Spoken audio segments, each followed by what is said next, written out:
Welcome to CARICOMP Insider, where high-tech facial recognition meets real-world intelligence.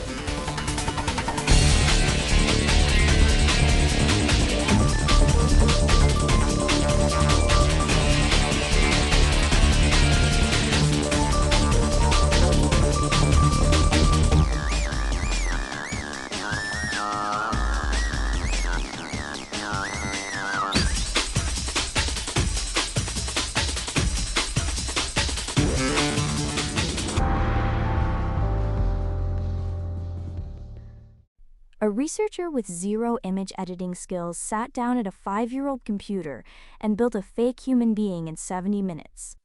Not a throwaway bot account. A fully formed identity, with documents, employment history, and a face, polished enough to pass a job interview and clear standard identity verification. Every single checkbox said this person was real. But this person had never drawn a breath. That should unsettle you, and honestly, it should.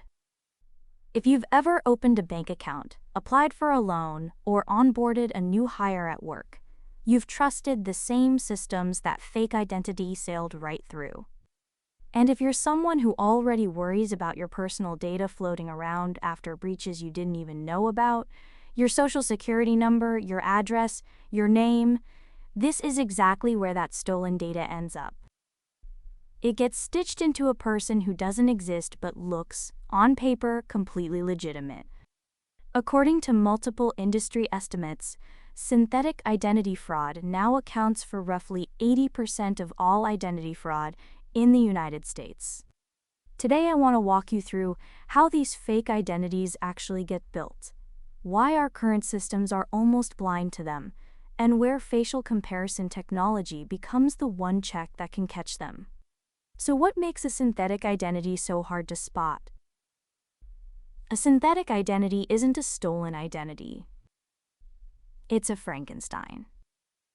Fraudsters take a real social security number, maybe yours, leaked in a breach, and attach it to a made-up name, a fabricated work history, and a plausible address.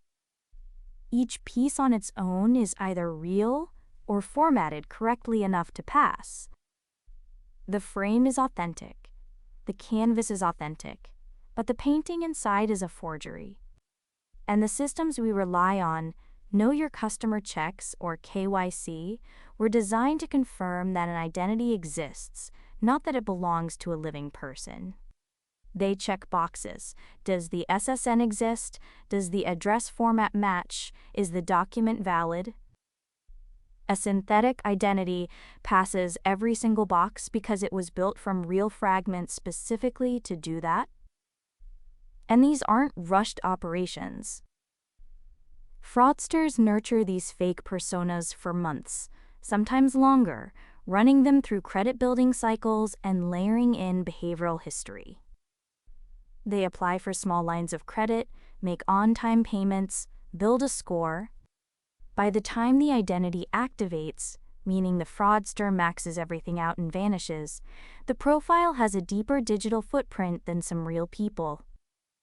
For anyone reviewing that account or that job application, nothing looks wrong. That's the trap. Why don't fraud detection systems catch this?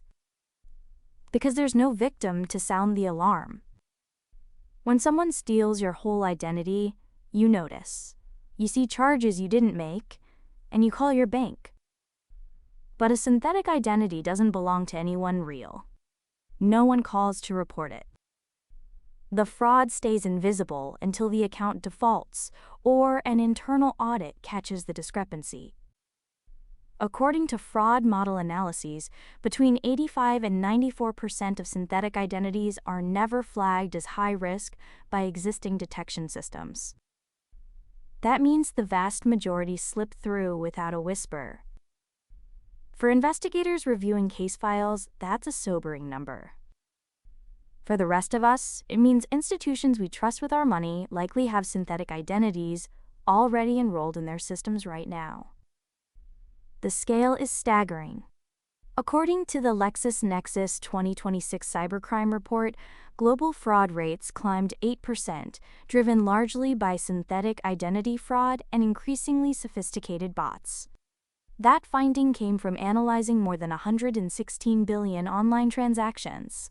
And the financial damage is accelerating.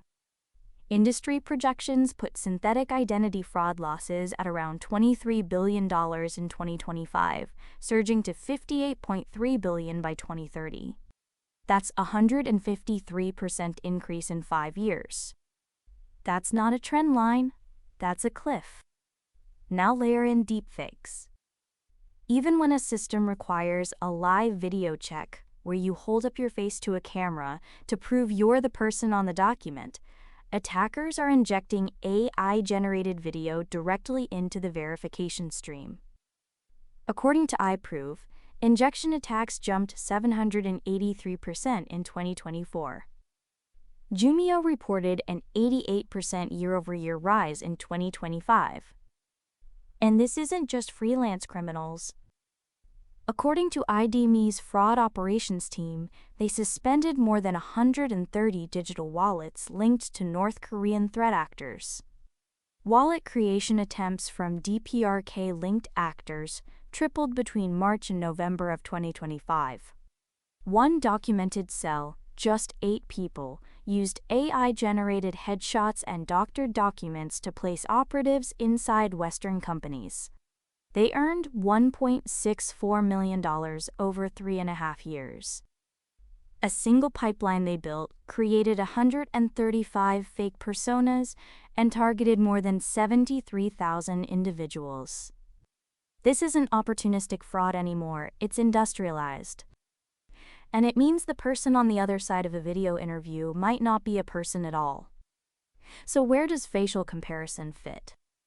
It targets the one moment a synthetic identity is most vulnerable, the activation point. That's the instant someone presents themselves live on camera, claiming to be the person on the document. Facial comparison technology does 2 things legacy KYC doesn't. First, it compares the static face on the identity document to the live face on the video. Second, it analyzes whether that live video is actually real, or whether it's been synthetically generated or digitally injected. Legacy identity verification tools simply don't analyze whether the media has been AI-generated or manipulated. That blind spot widens every time generative tools improve. Facial comparison is the light test that reveals the forgery traditional checks can't see. Your KYC system might check 15 boxes. Every box might pass.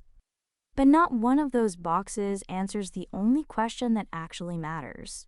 Is the face claiming this identity the same face you're about to trust? So here's what to carry with you. Synthetic identities are built from real stolen data, aged for months, and designed to pass every traditional check. Current systems miss up to 94% of them because there's no real victim to trigger an alert. Facial comparison is the one tool that tests the thing fraudsters can't fake at the moment it matters. Whether a real, unmanipulated human face matches the identity being claimed. Whether you're reviewing case files or just wondering if the systems protecting your bank account actually work, understanding this gap is how you stop feeling powerless about it. The written version goes deeper. Links below. Now you know something most people in this industry don't. Use it. And when you're ready to put it to work, caracomp.com. We'll see you tomorrow.